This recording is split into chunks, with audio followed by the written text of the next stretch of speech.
تو اے نبی اسی دین کی طرف لوگوں کو بلاتے رہنا اور جیسا تم کو حکم ہوا ہے اسی پر قائم رہنا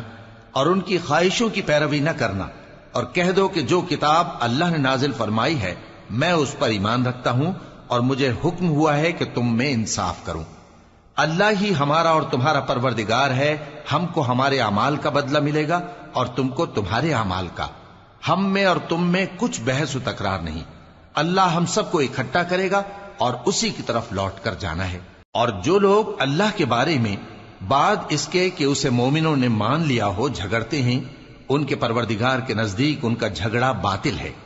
اور ان پر اللہ کا غضب ہے اور ان کے لیے سخت عذاب ہے۔ اللہ ہی تو ہے جس نے سچائی کے ساتھ یہ کتاب نازل کی اور عدل و انصاف کی ترازو بھی، اور تم کو کیا معلوم شاید قیامت قریب ہی آ پہنچی ہو۔ جو لوگ اس پر یعنی قیامت پر ایمان نہیں رکھتے وہ اس کے لیے